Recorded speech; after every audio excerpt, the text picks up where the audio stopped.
ये कहानी है एक दुखी लड़के की जो जिंदगी में बहुत परेशान था। फिर वो एक बाबा से मिलता है। उसके बाद क्या होता है, चलिए पढ़ते हैं। एक बार की बात है, एक लड़का एक बुजुर्ग बाबा के पास जाता है। वह लड़का अपनी जिंदगी में बहुत परेशान था। घर की सारी जिम्मेदारियां उसी पर थी और इसी वजह से वह अपने आप को भी ज्यादा टाइम। ये कहानी है एक दुखी लड़के की जो जिंदगी में बहुत परेशान था। फिर वो एक बाबा से मिलता है। उसके बाद क्या होता है, चलिए पढ़ते। एक बार की बात है, एक लड़का एक बुजुर्ग बाबा के पास जाता है। वह लड़का अपनी जिंदगी में बहुत परेशान था।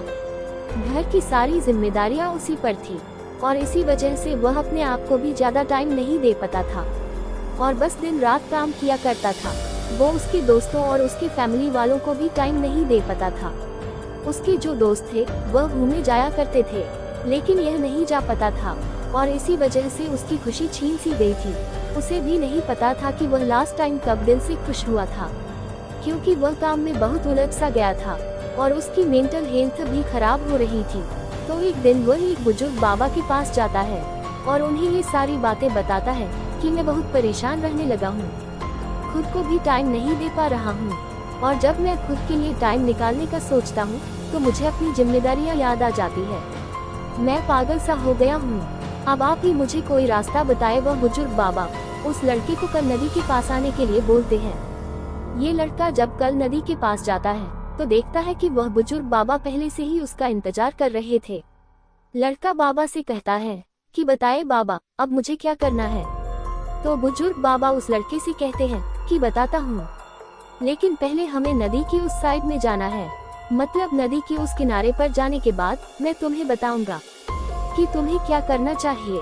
लड़के को उनकी बात समझ नहीं आई कि नदी के उस किनारे पर जाने के बाद ही क्यों बताना है, लेकिन फिर भी लड़के ने बाबा से कहा चलिए फिर हम नदी पार करके नदी के उसी किनारे पर चले जाते हैं। तभी बाबा ने उससे कहा ऐसे नहीं, हम उसी किनारे पर तब जाएंगे जब इस नदी का पूरा पानी सूख जाएगा। जब इस नदी की जमीन देखनी शुरू हो जाएगी तब हम दोनों इस नदी में से चलते हुए नदी को पार करके उसी साइड में जाएंगे।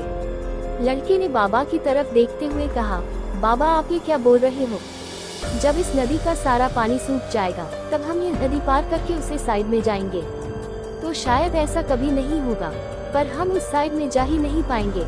ये बात बोलते हुए वो लड़का समझ गया कि बाबा उसे क्या कहना चाहते हैं। बाबा ने उसकी तरफ देखा और मुस्कुराते हुए कहा कि यही चीज मैं तुम्हें समझाना चाहता हूँ कि तुम भी अपनी जिंदगी में यही सोच रहे हो कि जब मेरी सारी जिम्मेदारियां खत्म हो जाएगी तब मैं अपनी जिंदगी में एंजॉय करूंगा, तब अपने आप को टाइम दूंगा, तब मैं मजे करूंगा। तो ऐसा कभी नहीं हो सकता है, क्योंकि जिम्मेदारियां कभी भी खत्म ही नहीं हो सकती है। अब वो लड़का क्लियर तरीके से समझ गया था कि चाहे अमीर आदमी हो या गरीब, सबके ऊपर कुछ न कुछ जिम्मेदारियां हैं और वो उन्हीं जिम्मेदारियां में से कुछ टाइम निकाल कर एंजॉय कर लेते हैं और इसे ही जिंदगी कहते हैं। दोस्तों, इस कहानी से हम ये सीख मिलती है कि जिंदगी बहुत छोटी है और टाइम बहुत फास्ट। तो अपनी जिंदगी के हर मोमेंट को एंजॉय करो, नहीं तो टाइम निकल जाएगा।